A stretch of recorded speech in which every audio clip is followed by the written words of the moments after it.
Hey everyone, this is your host Yoshino, and you're listening to Artist Decoded. This is Mindwave, episode number 5. The next passage you're about to hear is from a dear friend of mine, Daniele Bolelli, who is a writer, history scholar, and martial artist. And to give you a bit of a backstory here, but I met Daniele while studying Brazilian Jiu-Jitsu back in college. Back then, we were just training partners together. I knew he was a history professor at the college I went to, but I didn't get into any philosophical conversations with him at the time, nor did maybe either of us know what sort of mainstream impact he would have on history education with his podcast, History on Fire, which he developed quite a few years after we met for the first time. And I met him at a very naive point in my life. I would just compete with him on the mat, which is its own kind of brotherly kinship. But this passage means a lot to me because this idea of fear is very much a relatable topic, and a topic that I think about quite a bit. Fear is debilitating, and it can crush you if you allow it to. We've all encountered fear from various levels. Maybe some of you have feared the loss of a loved one, or maybe fear is so debilitating that you can barely wake up in the morning, battling bouts of depression and anxiety that comes in waves as you go about your day. I've always enjoyed Daniele's perspective. His extensive research in history is an inspiration as well. Daniele talks about accepting fear, because fear is inevitable. This passage resounds of Taoist and Stoic ideologies. So, I hope you enjoy it, and here it is, without further ado, Daniele Bolelli. This is from a book I wrote a few years ago, called Not Afraid. It's a rather short chapter, but it makes the point. So here we go. In the beginning was fear. The fear that everything that has a body experiences once it realizes we live in a predatory universe.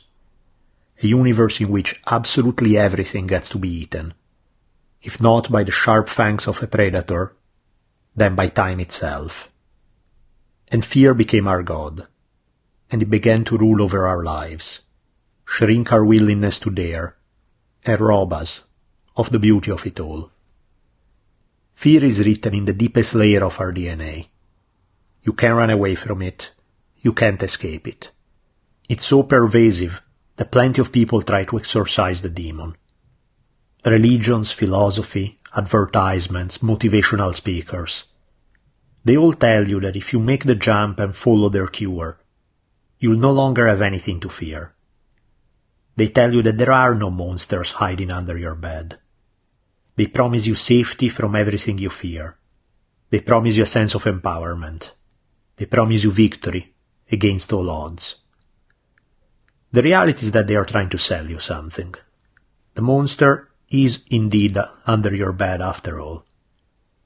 The reality is that you have very good reason to be afraid, because everything you fear is on your tracks right now and will eventually catch up to you and destroy everything you loved and everything you are.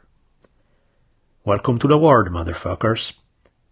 So why not afraid? Wouldn't it be more appropriate to call this book Scared Shitless, and rightfully so? Because being scared doesn't help you. Yes, reality is uglier and harsher than anything we like to admit to ourselves. And yet it's pointless to be scared, since your fear will not protect you. Fear is only useful if it alerts you of a danger you can avoid. But if there's no possible way to avoid it, if it's inevitable that it will crush you no matter how hard you fight, then what's the point of being afraid? If you have no hope of survival, what's left to be afraid of? The only thing you'll succeed in doing is spoiling this very second, when the forces that will destroy you haven't stepped onto the stage yet. Yes, you will not get out of here alive. But so what? All the more reason to celebrate right here and right now. Let's pop the champagne before all hell breaks loose. Squeeze every last ounce of orgasmic ecstasy from the present moment. And when the monster finally climbs out from under your bed, at least you'll have a good reason to smile before it devours you. You're already dead. Let's have a party in the meantime. You just listened to Artist Decoded's Mind Wave, episode number 5 with Daniele Bolelli. If you'd like more information on Artist Decoded, please go to artistdecoded.com. Music for the podcast is by Rarebit, aka Justin Dosher Hopkins. Editing assistance is by Noah Wainwright. Intern is Sam King.